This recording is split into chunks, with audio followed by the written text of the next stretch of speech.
Venir en Israël alors qu'on n'est pas forcément sioniste, pas forcément religieux, qu'on n'a pas vraiment d'attache particulière et trouver son identité renforcée, c'est exactement l'histoire de Emma Sion Amoyal, ici présente, déjà 2 ans en Israël et beaucoup de chemin parcouru. Ils ont relevé le défi de l'Alia. Alia Story, c'est vous, c'est lui. Bonjour Emma. Bonjour Cathy. Ravie de t'accueillir. Alors 2 ans et pourtant tu en as fait des choses. Baruch Hashem. Et passer des changements. D'abord Mazal Tov, parce que je crois que tu vas bientôt accoucher. Misha Tova, merci beaucoup. On est sur la fin. On est sur la fin. Alors, tu es arrivée en Israël un peu par hasard, parce que tu n'étais pas très pratiquante, bien que ta famille soit tout à fait traditionnelle. Mais Exactement. toi, tu ne voyais pas de sens à tout ça. Exactement, par hasard, comme pas mal de gens, je crois. Voilà. Pas très sioniste, tu étais très bien en France. J'étais bien en France, je me posais pas de questions. Mais on m'a rattachée à Israël avec des départs de gens proches. Voilà. Alors, c'est pas forcément le climat ambiant, c'est pas l'antisémitisme, c'est pas tout ça, c'est simplement ta famille proche qui, elle, a fait le choix de l'Alia. Oui, il y a ça. Et peut-être aussi, à ce moment-là, j'étais célibataire. Et avec le temps, ça se précisait que j'arrivais pas à faire la bonne rencontre en France. Donc, bien sûr, j'étais issue d'une petite communauté lyonnaise et je connaissais tout le monde, entre guillemets. Donc, j'avais aussi envie de rencontrer d'autres personnes. D'ouvrir un peu le cercle des possibles, on va dire. Exactement. D'accord. Donc, en fait, c'est un membre de ta famille proche qui t'a dit pourquoi tu n'essaies pas Massa ? Exactement. Entre guillemets, je m'ennuyais à un moment en France. J'avais fait le tour de tout ce que je pouvais avoir envie de faire, parce qu'il y avait encore beaucoup à faire. Et puis, on me dit, il y a un truc extraordinaire en Israël, un programme, c'est un peu comme une colo, c'est un peu comme un voyage. Bon, bien sûr, il y a un ulpan, c'est en Israël, mais tu vas t'éclater, c'est une belle expérience de vie. Viens essayer. Tu prends pour quelques mois. C'est un programme de 6 mois. Exactement. On fait pas l'Alia, on est touriste. On est touriste, on fait pas l'Alia, on se retrouve encadré et il y a une bourse qui nous finance aussi notre départ. Voilà, entre autres, pas complètement. Pas complètement. D'accord. Alors, tu décides de faire ce programme, Ulpan Etzion Massa. Qu'est-ce que tu faisais en termes d'activité professionnelle à cette époque-là ? Moi, je suis partie de France où je travaillais, j'étais freelance, graphiste, j'ai toujours été graphiste. Et en même temps, en parallèle, c'était un moment où je travaillais dans une boutique de prêt-à-porter d'une ancienne de ma famille. Ça me permettait aussi d'avoir un contact avec les gens, ce qui m'a toujours manqué avec l'ordinateur. J'ai une passion pour le crayon, mais j'ai besoin aussi de communication. Ouais, là, c'était c'était une expérience où tu pouvais communiquer. Exactement. Mais tu as fait plein de choses. Hein. Je crois que tu as été graphiste, tu as bossé dans une boîte de pub, tu as fait beaucoup de choses, beaucoup de campagnes. On a tout essayé. J'ai travaillé un peu à Paris, dans la publicité. Voilà, ouais. J'ai été graphiste à Lyon aussi. Et puis, quand on a un profil un peu artistique, on a envie d'essayer plein de choses.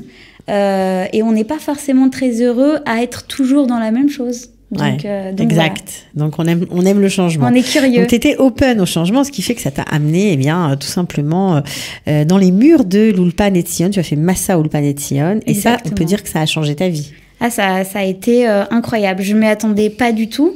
Je n'étais pas vraiment prête non plus.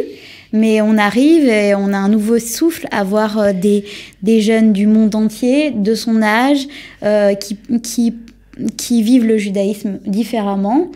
Et ça, c'était drôlement important pour incroyable, toi. Ouais. De voir, de confronter les points de vue, les pratiques, les courants. Ça t'a plu de voir autre chose que la vision de la religion de la maison, en fait. Exactement. De la maison et puis aussi d'être en école laïque, donc d'avoir le judaïsme qu'à la maison ou avec les amis. Et puis de me rendre compte qu'en fait, ici, il y avait 1000 manières de vivre le judaïsme. Donc, c'était possible. Il y avait forcément une manière pour moi de le vivre avec joie. Et c'était ça qui était extraordinaire, de voir des gens qui viennent à l'Ulpan de pays comme le Venezuela, où ils sont chassés, et arriver ici et être tellement heureux. tellement heureux dans pas grand-chose, parce que les murs de l'Ulfanation, ce qui est marrant, c'est que c'est tellement vétuste, on se retrouve dans un truc, c'est très drôle aussi, de voir qu'on se décroche du matériel. Mais ça n'a pas d'importance. Ah, aucune importance. C'est ça qui est beau. Ah oui, c'est vraiment une belle leçon.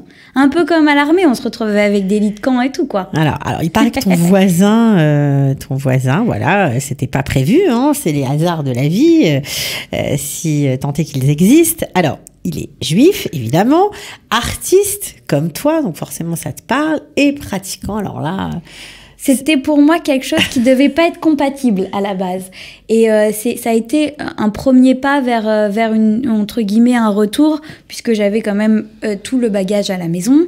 Mais avec une envie, en me disant, c'est pas incompatible de vivre bien son judaïsme et d'être un artiste et de pouvoir faire des choses et d'être épanoui. Parce que c'était cet exemple que j'ai vu chez Ilan. Et lui, pour le coup, c'est devenu mon ami, on a beaucoup discuté.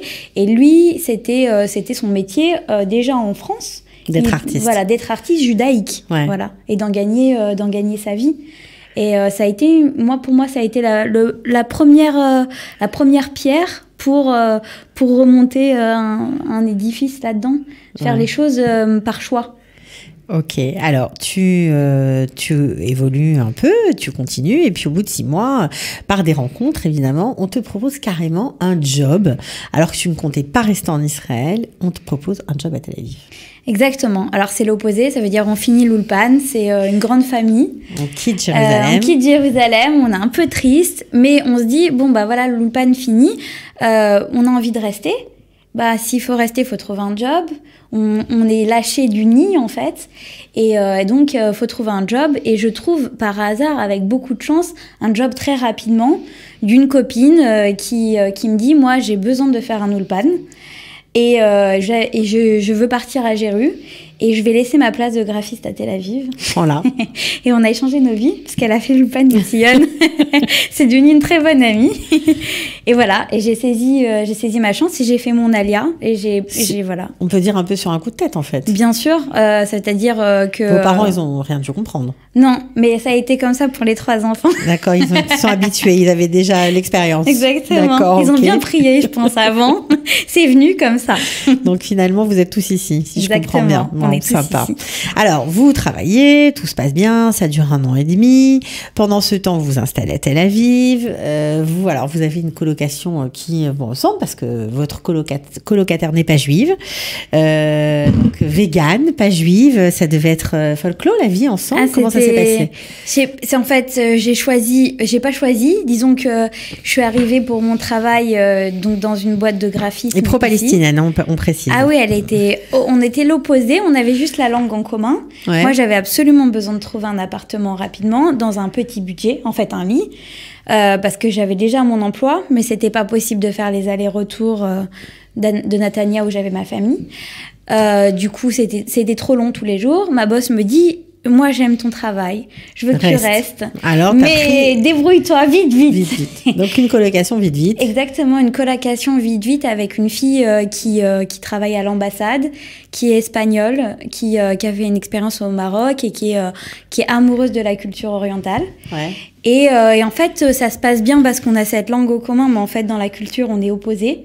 Je me rends compte du coup que, effectivement, il y a plein de choses intéressantes dans cette curiosité que j'ai à être attirée par des gens différents, mais qu'il y a aussi des limites et que j'ai envie de me rapprocher. Tu mangeais cachère, pas elle, c'était compliqué au quotidien. C'était compliqué, je pensais que ça allait être simple, elle était végane, etc. Mais en fait, non, c'est pas la même chose. Et puis on a envie d'un vendredi soir au calme. On a de plus en plus envie de... Moi, je sors d'une famille, mais aussi d'une famille à Jérusalem. Et j'ai envie de me retrouver dans cet esprit-là à Tel Aviv aussi. Ouais, là, c'était pas tout à fait le cas. Et là, c'était la samba, c'était quoi? C'était le vendredi soir, entre gens de l'ambassade. Voilà. Ouais, c'était culturel, mais... C'était pas pas tout judaïque. à fait ça. C'était pas judaïque. Bon, alors, mais finalement, j'imagine que ça a été un partage d'expérience intéressant. C'est toujours très intéressant. Et puis la colocation, c'était quelque chose que j'avais jamais fait. Et c'est pas comme dans les séries, mais c'est toujours très intéressant à vivre. D'accord. Donc, tu habitais en bas d'un café-théâtre francophone qui a fermé, qui s'appelle le Zvouloun. Voilà. Une grande pensée pour David qui avait David Smadja. On a reçu ici. Ah ouais, c'était une étincelle dans cette. On était dans un café qui recevait et invitait que des artistes. Donc bon, moi je dessinais, j'étais en retrait, mais il y avait sur la scène, il y avait des humoristes, il y avait des magiciens, il y avait plein de choses. Il y avait une ambiance. Il y avait une ambiance incroyable. Je venais de temps en temps pour dessiner, et puis je me fais amie avec 2-3 personnes là-bas. Ouais. C'est comme ça que petit à petit on reforme son réseau. Exactement. Je me suis retrouvée dans cette espèce de famille artistique qui m'a plu ici. Et ces gens-là, comme Sébastien Guetta, ils font des Shabbats, ils organisent des Shabbats. Donc je me rends compte qu'on peut être aussi un peu pratiquant à Tel Aviv, ce qui est au départ pas évident ici. Hein. Mais finalement, oui, on peut. On peut tout à fait. Okay. Il suffit de s'entourer des bonnes personnes. Bon, alors, on imagine que tu rencontres dans ce cadre-là ton mari. Exactement. Les choses s'enchaînent. Caché derrière un artiste, parce que mon mari, il est différent, mais très, très à l'écoute de tout ça. Les choses s'enchaînent, c'est un coup de foudre, et puis moi, c'est aussi un aboutissement. Je me rends compte que je suis pas venue là pour rien et qu'on m'a pas mis ici pour rien. Ouais. Et puis toutes les situations que tu as vécues prennent sens, j'imagine, forcément. Exactement. Alors, donc tu restes à Tel Aviv aujourd'hui ? Je reste à Tel Aviv, je me suis mariée, et puis je découvre l'aboutissement de mon alia, c'est aussi avec mon mari de finir par trouver un judaïsme un peu Breslev, même beaucoup Breslev, dans la joie, et donc tout mon parcours fait sens. C'est-à-dire d'avoir été éduquée à la marocaine chez mes parents, et ensuite de découvrir des gens différents à l'Ulpan Etzion, et d'avoir eu cette coloc comme ça, et de finir avec autre chose, mais qui me correspond complètement. Ouais, c'est vraiment la découverte de soi Israël, l'Alia, ça donne une possibilité, ça ouvre des portes qu'on n'aurait jamais ouvertes. C'est magnifique. J'ai une fille qui m'a contactée hier, elle m'a dit j'ai envie de changer de vie, j'ai vu que tu habitais en Israël, je viens de Lyon, qu'est-ce que tu me conseilles? Et je lui dis, je te conseille de pas trop réfléchir surtout. Voilà, essaye, parce que c'est comme ça qu'on vit le meilleur, quoi. Ouais, quand tu regardes, bon, ça fait pas très longtemps que tu es là, mais 2 ans, enfin, on prend un petit peu de recul. Tu regardes ton parcours, puis tu regardes Lyon, la France que tu as laissée, ça te fait quoi? C'est toujours je vais plus beaucoup à Lyon parce que j'ai la chance d'avoir mes parents qui viennent souvent nous voir, et ma grand-mère aussi. Et j'ai d'abord, la culture française est quelque chose qui m'est très cher, à la peau. Exactement. Ouais. Et j'aime pas trop rentrer parce que en fait c'est vite très confortable. Il faut comprendre qu'ici il y a quand même aussi des difficultés. Mais voilà, je suis contente du parcours que j'ai eu parce que, et qui est encore en cours, hein, on se bat un peu tous les jours. Mais voilà, moi j'ai fait ça aussi pour moi, vraiment par plaisir, mais aussi dans l'idée d'avoir une famille juive, et aussi d'avoir la possibilité de donner à mes enfants une facilité que moi j'ai un peu moins eue. Et eux, ils auront la langue, ils seront israéliens, et je serai sereine. Et j'ai vu mes parents se faire beaucoup de soucis pour nous en France. Parce que le risque numéro 1, c'est l'assimilation.